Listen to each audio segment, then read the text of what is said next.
No ar, mais um programa Questionamento Jurídico, o seu programa semanal com os principais temas do mundo do direito. Acessem o nosso site www.bcctelevision.com. Lá temos vários conteúdos na área do direito, da economia, política, do entretenimento. Tenho certeza que vocês vão gostar. E hoje, o tema do dia é o direito do consumidor nos cartões de débito e crédito. E para que a gente conheça um pouco mais sobre o assunto, eu converso com a doutora Heloína Paiva Martins, que é advogada. Doutora Heloína, muito obrigado pela presença aqui conosco. Muito obrigada pelo convite. Doutora, primeira pergunta, a primeira grande curiosidade do tema é a questão dos cartões de débito e crédito e os seus, enfim, numa situação de compra, o famoso preço diferenciado. Isso é válido? Pode existir? Como é que funciona entre aquele indivíduo que vai comprar com dinheiro e aquele indivíduo que eventualmente vai lá com o seu cartão de débito, com o seu cartão de débito, de crédito, enfim. Como é que se dá essa relação? Que tipo de garantia, que tipo de facilidade o consumidor tem que ter na aquisição, na compra? Bem, o comerciante ou prestador de serviço, ele não pode praticar preço diferenciado para o consumidor que paga em dinheiro ou em cartão de crédito ou débito. Na verdade, o comerciante ou prestador de serviço, ele não está obrigado a receber no dinheiro de plástico, como é chamado. Dinheiro de plástico. A regra é que se receba em dinheiro, moeda corrente. Mas, se o estabelecimento adotar esse modo de pagamento, ele é obrigado a tratar com igualdade todos os consumidores. Por quê? Porque, na verdade, ele acaba tendo uma vantagem. Ele tem o custo da utilização do cartão de crédito, que são as taxas cobradas pela administração, né, pela administradora do cartão de crédito, ou pela financiadora, ou pelo banco, e alguns encargos, e também, muitas vezes, ele recebe alguns dias depois da compra. Então, todo esse encargo, ele envolve o risco do próprio negócio. Correto. É curioso até porque muitas vezes o comerciante, principalmente o pequeno comerciante, ele até sugere que aquilo é um fardo, é um encargo, mas ele precisa ter por uma questão de concorrência. É como se, na verdade, o consumidor atrapalhasse, porque está efetivando a compra com aquele meio de pagamento. Mas ele tem uma contrapartida porque amplia, na verdade, a chance de venda, né, por assim dizer. Sim, na verdade, os cartões cada dia mais estão sendo usados até por questão de segurança. E acaba sendo um atrativo maior para o consumidor. O consumidor, ele chega no estabelecimento e se ele tem uma quantia de dinheiro na carteira, ele vai comprar consoante aquele dinheiro. Ele fica pensando, bom, eu já consumi quase tudo que eu tenho na carteira. Ele para de consumir.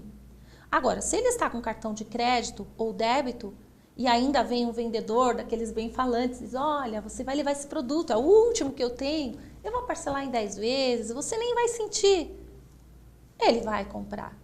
Então, o comerciante, ele sabe e ele percebe que ele tem uma vantagem em adotar esse tipo de pagamento. Ele vai vender mais. Porque, inclusive, para o consumidor, entregar o dinheiro se apercebe mais daquele gasto do que quando você paga com cartão de crédito que passa um plástico e vai pagar o mês que vem. Ele nem para pensar direito nisso. Tem toda uma sedução de mercado, até o preço do produto vem lá a parcela, né, de forma bem avantajada, só tanto por mês, que é justamente para assim, a forma como eles colocam, por exemplo, a parcela R$ 29,90, a pessoa já nem pensa que são R$30. Não são R$30. Então, eles têm uma maquiagem que leva o consumidor a comprar mais. Então, é inegável o benefício do comerciante ou do prestador de serviço na utilização desse modo de pagamento. Querer repassar os custos que ele tem disto para o consumidor é inaceitável, porque ele vai ter mais uma vantagem ainda, além da que ele já está experimentando. Tá. E no caso de um eventual repasse de custos, o que fazer? Como o consumidor deve se posicionar? é muito comum e cada dia mais a gente percebe essa situação em que eles colocam um preço para quem vai pagar em dinheiro e tenta repassar os custos do cartão para quem vai efetuar o pagamento em cartão de crédito ou débito. O consumidor ele deve negar-se a pagar isso. Ele deve firmar-se, geralmente tem o código do consumidor, hoje é obrigatório que o comerciante mantenha o código disponível, ele pode se valer desse código e dizer, eu não vou pagar. E mesmo assim, se o comerciante insistir, ele pode desistir da compra, mas é muito importante que o consumidor faça a denúncia. E aí eu diria, onde fazer nós poderíamos nos perguntar, onde fazer essa denúncia? No PROCON, que é o órgão de defesa do consumidor. Muitas pessoas não sabem, mas quando o PROCON recebe uma denúncia dessa, ele entra em contato com o comerciante ou o prestador de serviço e ele vai apurar isso. Verificando que o comerciante tem essa prática, ele vai aplicar uma punição, uma multa e, até onde eu sei, são altas as multas. Muitas vezes o consumidor não tem o conhecimento do protocolado, do procedimento interno do PROCON. Ou seja, existem multas administrativas e são multas altas, por assim dizer, não é? Sim, não existe essa publicidade, o que é uma pena, porque o consumidor, ele fica com a sensação de que ele reclamou e que não aconteceu nada. É comum a gente ouvir, olha, eu fiz a reclamação, mas não deu em nada. Não é verdade, eles recebem uma multa, essas multas costumam ser altíssimas, então vale a pena fazer a reclamação. Efetuar a reclamação no PROCON e utilizar-se também de outros meios que a internet tem, como o Reclame Aqui, que tem funcionado muito bem. Por quê? Porque ele coloca o comerciante no rol dos não bem vistos. Ok, ele fica numa vitrine, na verdade, Isso. não muito positiva, não confiáveis. Então, não é positivo para o comerciante, de modo que ele vai procurar. A pessoa que faz a reclamação, só ela pode retirar. Então, certamente esse comerciante vai se retratar, vai procurar essa pessoa para ver retirada a queixa. Então, para que se resolva o problema, o ideal seria começar com o que existe na mídia social, no caso, na verdade, na internet, um Reclame Aqui ou algum outro produto similar, né, algum serviço similar, o PROCON e, em última análise, aí sim, socorrer do judiciário. Isso, exatamente. Se, mesmo reclamando no PROCON, pode ser que o estabelecimento, e certamente vai receber uma multa, uma punição, vai ser autuado pela conduta. Mas como fica o consumidor que foi prejudicado? Então, este consumidor prejudicado, que deixou de aproveitar uma oferta, que perdeu algum benefício, por conta dessa intransigência do prestador de serviço ou do comerciante, ele pode ingressar no judiciário através do juízo cível, do juizado especial cível, né, onde não há necessidade de se contratar um advogado até 20 salários mínimos. Okay. Né? Então, ele pode se valer do judiciário para ver o seu direito respeitado. Perfeito, doutora. E, bom, o consumidor, uma vez seduzido, ele comprou, ele vai comprar, e aí vem a situação de um eventual endividamento, né? O que fazer e qual que é a relação que ele deve aí ter com a administradora de cartões? Muitas vezes, seduzido, como nós já dissemos, o consumidor acaba extrapolando e ele entra num processo de endividamento. O que acontece? Num primeiro momento, ele tem que entrar em contato com a administradora do cartão e procurar uma negociação. É importante a gente entender que a administradora ela não está obrigada a aceitar a negociação. E geralmente eles relutam um pouco e quando aceitam nos trazem inúmeros encargos. Encargos que muitas vezes o consumidor não reconhece ou percebe que são exacerbados. Abusivos. Abusivos, exatamente. O que fazer nessa situação? Bem, o consumidor, primeiro ele tem que tentar seduzir a administradora a realizar um acordo mais aceitável. E se em último caso isso não for possível, ele pode procurar o judiciário para que nas mãos do Poder Judiciário, ele encontre o resguardo do seu direito. Perfeito. Doutora, nós iremos a um breve intervalo e retornaremos com o segundo bloco do programa. Até já, não saiam daí.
A dica de hoje é o Pilates como uma atividade física.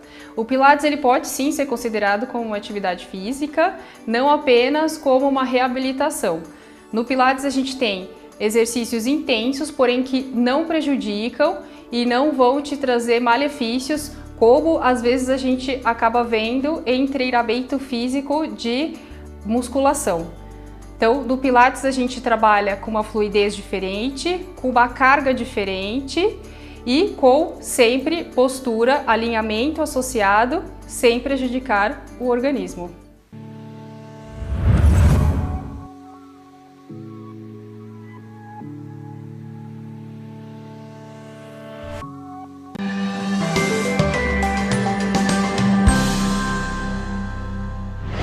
Dica de hoje sobre comunicação e liderança. Considerando que o processo de comunicação somente é bem-sucedido quando o destinatário recebe, compreende e sabe interpretar sua mensagem, considere as características do público-alvo. Isso é essencial para o sucesso dessa ferramenta, no caso, a comunicação. Quando você for chamar a atenção de alguém, faça isso de forma reservada. Justifique seu motivo, descreva o ocorrido. Peça desculpas sempre que necessário. Isso não demonstra fraqueza, mas sim sinal de respeito, de consideração. Caso você receba alguma informação que não procede, não cause nenhum tipo de constrangimento para esclarecê-la. É importante que você saiba, que você esclareça. Isso não é demérito. Se o clima, por algum motivo, esquentar, alivie essa tensão sem elevar o tom de voz e faça o possível para que esse clima seja resolvido rapidamente. A comunicação é uma ferramenta essencial para que você alcance seus resultados. Desejo que você assim o faça e melhore cada vez mais os seus resultados.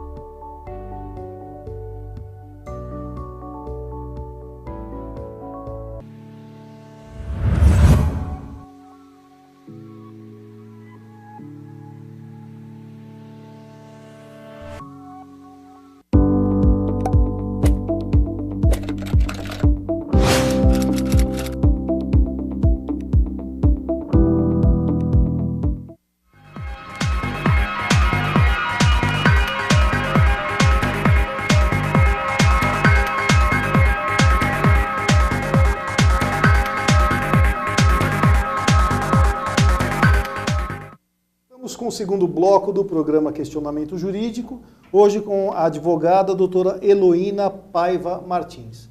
Doutora Heloína, nós falávamos a respeito da questão das casos de endividamento, das cobranças indevidas, né?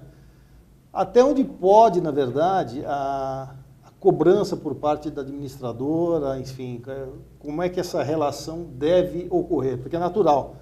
Por algum motivo, o consumidor está inadimplente e a cobrança virá, né? Que tipo de cobrança é permitido, que não pode acontecer no caso de uma eventual cobrança? A cobrança, ela tem que ser feita da forma mais adequada e confortável possível. O credor, ele não tem a permissão de humilhar o devedor e muito menos de ameaçar esse devedor. Então, nós temos conhecimento, por exemplo, de muitas empresas que vendem faz uma cessão da carteira de crédito ou contratam empresas de cobranças. Essas empresas de cobranças têm praticado abusos inaceitáveis, ligando para as pessoas, ameaçando, dizendo que eles vão perder todos os bens ou até mesmo que eles podem ser presos, com ameaças que, primeiro, são inexistentes, impossíveis de ocorrer.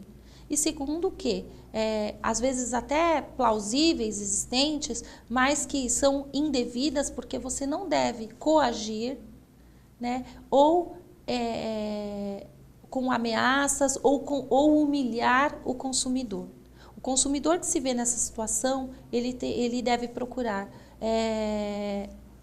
mais uma vez, o PROCON ou até mesmo o judiciário para impedir que isso continue acontecendo. Ele tem que denunciar, porque ele não pode se submeter a esse tipo de situação. A doutora até comentava, viu uma propaganda de TV interessante, né? Sim. Que um carro passava, Dona Maria, da casa número tal, enfim, ou seja, havia uma publicidade, na verdade, vexatória e indevida daquela situação, o que não é permitido por lei, não é? Exatamente. É inaceitável e o consumidor ele tem ferramentas para se defender disso, procurando, mais uma vez, PROCON, e denunciando quem é o credor que está fazendo isso, ou até mesmo o judiciário, se a situação se permanecer. Aí, doutora, no caso dos cartões não solicitados, lá chegou o cartão, o que deve o consumidor pagar, o que é devido?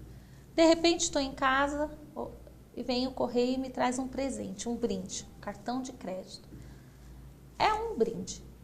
O Código do Consumidor, ele diz que se eu não solicitei um determinado cartão, ele é considerado brinde, ou seja, o que isso significa? Que o consumidor, ele não está obrigado a pagar a anuidade desse cartão. Então, se uma determinada loja ou mesmo uma administradora de cartões de créditos enviar o cartão, claro, ele vai fazer uma análise. Se vale a pena ele ter esse cartão, é necessário que ele procure o contrato, que geralmente é de adesão, que ele faça uma leitura desse contrato e entenda, né, quais são os encargos. Precisa tomar muito cuidado, porque as lojas, elas encaminham o cartão, não todas, né, mas grande parte encaminham o cartão dizendo que não há anuidade, mas depois numa letra miúda vem escrito apenas no primeiro ano. Então, a partir do ano seguinte, passa a ter. Então, o consumidor ele deve avaliar se para ele é interessante ter esse cartão de crédito, quais serão os encargos e se isso é possível. E aí, se ele aceitar este cartão, ele vai utilizar normalmente. Mas, geralmente, o que vem pelo correio, sem que um consumidor tenha pedido, não deve ter anuidade, por ser considerado brinde. Perfeito. Questão das compras não feitas. Vem lá a cobrança, vem a fatura e eu não autorizei, eu não comprei, enfim. Como que deve o consumidor se posicionar? O consumidor, de repente, se surpreende com uma fatura e uma compra que ele não efetuou. A primeira coisa que ele deve fazer é avisar a administradora. Avisar a administradora do cartão de crédito para que ela suspenda a cobrança desse pagamento. E a administradora, com essa informação, ela está obrigada a suspender. Ela não pode manter essa cobrança na fatura. Então, o consumidor vai pagar ou a diferença da fatura, se for maior, ou se for o valor total, ele nem vai pagar nesse mês. Então, o consumidor efetuando essa denúncia, primeiro para a própria administradora, ele fica livre disso, mas eles vão abrir uma espécie de chamado, uma contestação. Uma contestação, exatamente. É importante que o consumidor procure fazer isso não apenas pelo telefone. Se ele puder encaminhar um e-mail ou mesmo uma carta, que a gente não usa mais hoje em dia, né? Mas assim, materializar essa reclamação ou ainda que seja feita por telefone, que ele anote esses protocolos para que amanhã ou depois essa cobrança não retorne para ele. E a administradora vai avaliar se realmente não foi feita essa compra.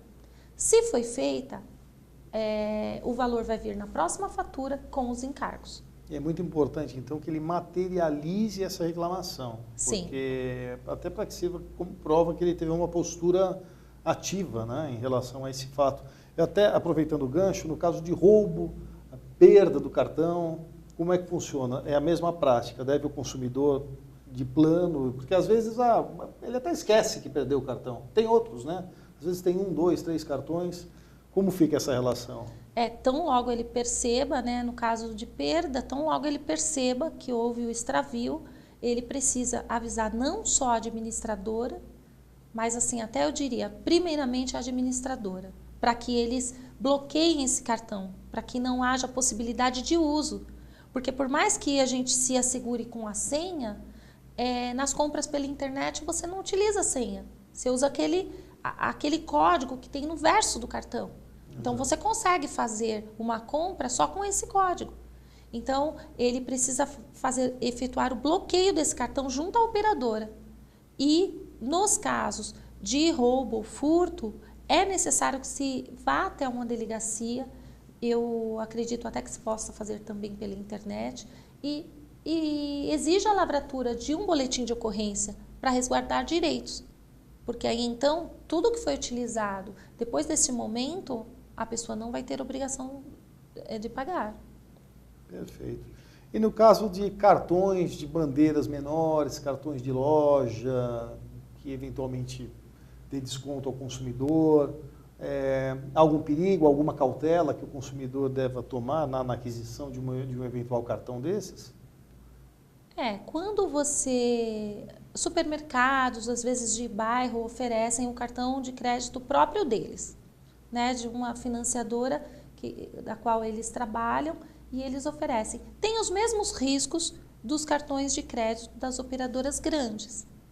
Então, num primeiro momento, analisar com muito cuidado quais são as regras desse contrato. Se ele vai ter que pagar uma anuidade, quais são os encargos, né? O que se está negociando ali antes de se aderir a esse contrato. Porque o que a gente percebe é falta de informação nessa relação, porque muitas vezes o departamento comercial dessas financeiras, eles são muito ativos, são muito proativos no sentido de te seduzir pela aquisição do cartão. E às vezes falha ou deixa de passar alguma informação relevante para o consumidor, qual vai ser a formatação de cobrança, se vai encaminhar boleto via e-mail, se vai via correio, quais são os encargos, é por aí, não é? O que acontece na prática é que o mercado ele é muito dinâmico e às vezes eles pescam o consumidor ali mesmo. Então tem uma super mega oferta de um eletrodoméstico e que no cartão vai ser mais barato ainda, então o senhor tem que adquirir esse cartão agora. E assim, não é raro que eles imprimam uma única via do cartão, do contrato, geralmente várias páginas, com letras miúdas, às vezes a linguagem é técnica e o consumidor ele não compreende, ele não entende exatamente o que está querendo dizer ali. E numa leitura rápida também, porque eles fazem de um modo que acaba impulsionando para que a pessoa tenha pressa. E aí a pessoa adere. Depois, quando ela descobre, né, ela entrou às vezes numa tremenda dívida. É importante tomar esse cuidado antes de aderir e se aconteceu, assinou tudo, o consumidor também tem o direito de cancelar. Obviamente que se ele efetuou uma compra em 24 meses, o cartão vai permanecer por esse período. Ok, para que ele possa pagar aquelas prestações. Para que ele possa pagar essas prestações e depois ele venha a ser cancelado. Então, ele não é obrigado a ficar para sempre com aquele cartão. Perfeito. Doutora, para encerrarmos, no caso de recusa do cartão, no caso da adesão, o consumidor pede o cartão e a administradora não fornece. A administradora é obrigada a fornecer o cartão ao consumidor? Não. A administradora, ela pode recusar o cliente. Geralmente, eles fazem uma análise de crédito e muitas vezes as pessoas me procuram perguntando, mas eu não tenho restrição no meu nome. Meu nome está limpo, eu nunca tive problema, ou eu tive um problema lá atrás e mesmo assim a administradora, ela negou o cartão. E eles me perguntam, ela está obrigada a me dar o cartão? Não. A administradora de cartões de crédito, ela pode recusar clientes, como qualquer outro negócio. Agora, o consumidor, ele tem o direito de saber por que ele foi recusado. Então, isso ele pode exigir da administradora de cartões de crédito. E numa eventual negativa, porque no primeiro momento talvez é a política interna da empresa e nós não fornecemos esse tipo de informação. Ele pode se valer naturalmente do judiciário para fazer prevalecer esse direito. Né? Se a administradora também vier com uma resposta evasiva, né? Ah, nós não estamos fornecendo cartões esse ano, e eu passo em frente, tem uma placa, adquira o seu cartão. Ele está obrigado a dar uma satisfação para esse consumidor, e o consumidor pode sim procurar o PROCON, mais uma vez, ou o judiciário. Perfeitamente, doutora. Infelizmente, chegamos ao final de mais um programa. Eu queria imensamente agradecer a presença da doutora Heloína aqui conosco. Muito obrigada. E a vocês, continuem a nos assistir nas redes sociais, www.bcctelevision.com. Tchau, até a próxima.